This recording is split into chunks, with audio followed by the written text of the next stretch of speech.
So good to be with you guys again for our daily devotions. Thank you guys for being a part of this. I mean, this book we're already flying through. Before you know it, we'll be out of 2 Thessalonians back into the book of Acts soon. But stay with us. Great stuff, great content. Obviously, a lot of stuff about this day of the Lord, Christ's second coming, things that need to happen and take place beforehand. And I just want to refresh you from yesterday about this lawless one, because it's going to make sense for our verses today. So if by chance you missed yesterday's, I'm kind of giving you a quick little insight on what yesterday's was. And I'm going to do that. I got to go to verse 9, even though our verses today are verses 11 and 12. So verse 9 says, the coming of the lawless one is by the activity of Satan, with all power and false signs and wonders, and with all wicked deception for those who are perishing, because they refuse to love the truth and so be saved. Okay, so that's the setup here of this lawless one. Therefore, our verses, God sends them a strong delusion, so that they may believe what is false, in order that all may be condemned who did not believe the truth, but had pleasure in unrighteousness. And so obviously in context here, we are talking for the Thessalonians at this time now, who thought and were wrestling with, did Christ already return? Paul says, no. Let me be very clear, Christ has not returned. In order for Christ to return, these specific things must happen and take place. Paul says, we've already talked about this before. He doesn't share that insight. Wish we had it. And then he gives us just a handful of little details that give us an understanding of what must first take place before Jesus Christ comes back.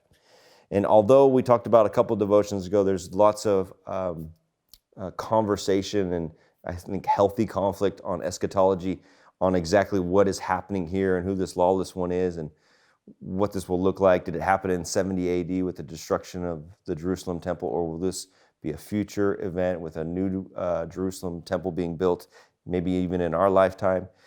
Let's put that all to the side right now. What we do know is that in order for Christ to come back, something is happening in culture. And it's very interesting because what we see here is, I think, almost parallel to what we see even happening in our own country right now. So let me kind of read this again and I want you to see it as well from this lens, or from this concept of what's happening to these Thessalonians, almost very similar to what we're dealing with now. And let me just say though, all generations are probably able to look at it and go, man, this is what I see in my time as well.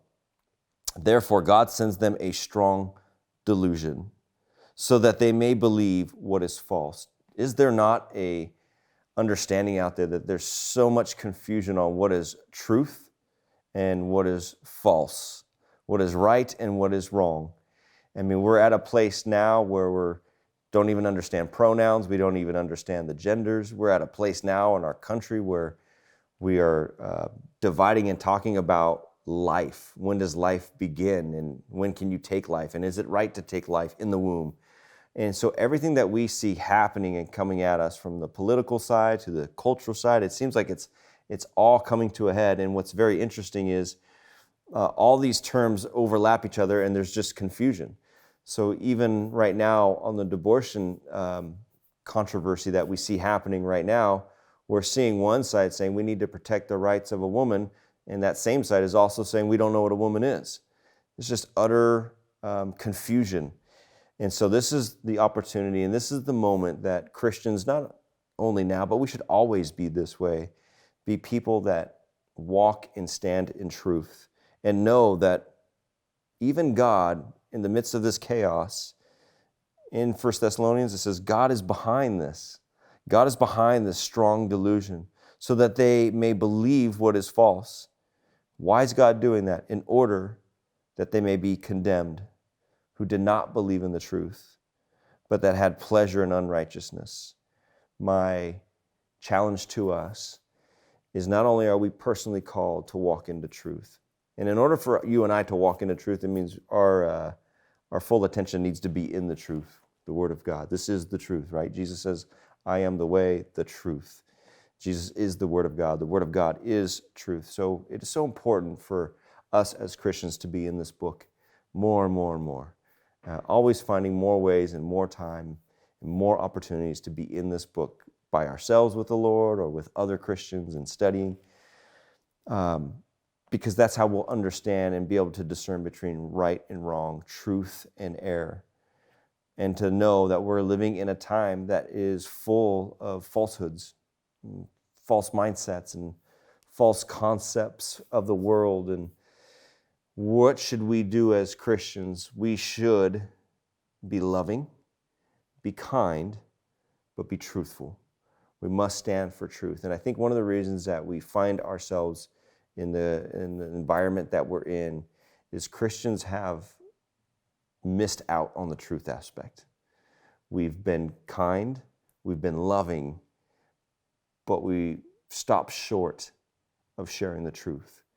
And we must be more bold and must be more courageous with loving kindness in sharing truth, and not present or prevent ourselves from sharing that truth.